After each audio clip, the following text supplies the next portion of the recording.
Hi everyone, Jess here, and today I'm joined with Paul Griffiths from Dubai Airports Company. Thank you for joining me today, Paul. It's a pleasure, Jess. Good to be here. So firstly, some recent data is showing that Dubai International became the second busiest airport in the world. How instrumental has technology been in supporting this growth, and can you give any specific examples?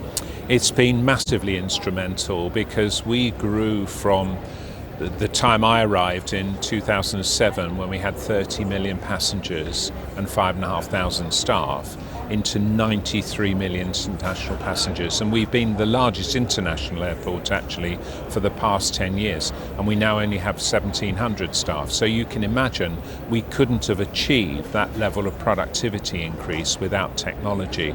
And we've adopted technology in so many different forms, from our airport operations control center, which puts all of our key stakeholders and all of our staff managing the operation together with real-time data, with all of the ability to make decisions with the proper tools. And we're trialing AI technology in so many areas. So it's an absolutely integral part, and it's right at the core of everything we do. That's fantastic. And like you said, you're growing rapidly, and as is the industry. Sometimes the growth of the industry seems to sit in contrast with sustainability objectives. How can we marry these to balance business goals with greener operations? Well, obviously, with aviation, it's quite a challenge because we have to carry our fuel with us on aeroplanes. But actually on the ground, we can make a huge difference. And we're already installing 60 megawatts of solar panels across all of our rooftops across the airport, and obviously that technology will translate into our new design of airport that we're planning now. But we're doing other things. For example, I'd like to be able to ban in a few years' time any vehicle on the airport that is not powered by any form of renewable or sustainable energy. So there's all sorts of initiatives. We're sending zero waste landfill. We've massively reduced the amount of waste that we produce. We're reprocessing all of our cooking oil.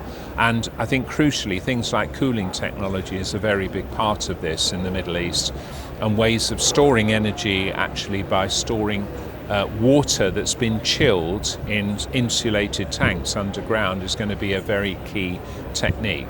We obviously need the breakthrough in new propulsion technology that lies ahead, but for the time being, there'll be thousands of initiatives to make sustainability a part of our business plan. We do not see it as a collision with all of our other business priorities. It's very complementary if you build it into the DNA of your behavior.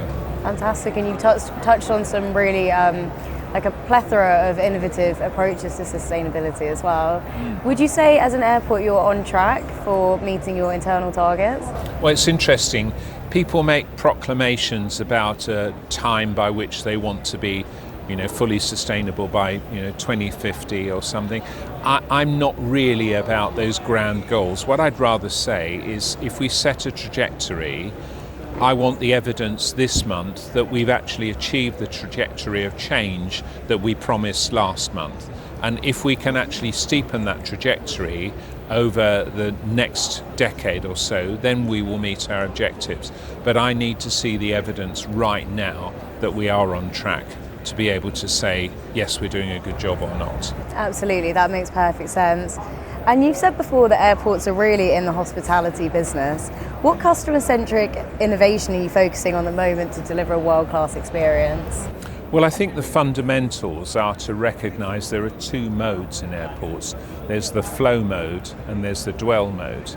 In the flow mode, what you have to do is take away as much process as you possibly can. I can't think of another product or service that we consume on a regular basis where there are so many disaggregated steps during the whole customer journey. So what I want to do is make sure we remove as many of those as possible. For example, biometric recognition means we only have to recognize our customers one time, and if we can actually have check-in, baggage, immigration all combined with that single biometric check, then you've eliminated a whole load of process. Then what I think would be good is if we could work on airport security, and we're looking at new technology now to both increase the flow rate to make security much quicker, but also to increase the intensity of the check without being so disruptive. So making sure we don't actually have to open people's bags and take laptops out. All of that thing hopefully will be something of the past very soon. But when it comes to the dwell space, it's much more about putting all of the things that people really want in one place, to move away from the idea that airport retail has to be all about a supermarket experience. It's very important to combine the elements of retail, restaurants, bars, passenger seating, all of those comfort spaces into a carefully designed and perfectly executed space that people will enjoy spending time in, and hopefully will also spend some money to make them profitable for us. Fantastic, that makes perfect sense. And of course, you're no stranger to the World Aviation Festival, so why do you keep coming back to the event? It's a great place to keep in touch with actually what's happening, and what I've noticed is how much innovation and technology is now being made available to the industry, because that's, I think, where the future is, because what we need to do now is move much quicker. Technology is moving so quickly and industries are adopting it at a fantastic rate. I don't want the aviation industry to be left behind, and coming to the World Aviation Festival is a wonderful place to see and meet all those people, big and small, that are involved in this industry and helping to move it forward. Fantastic. Well, thank you for sharing your insights today. Thank you.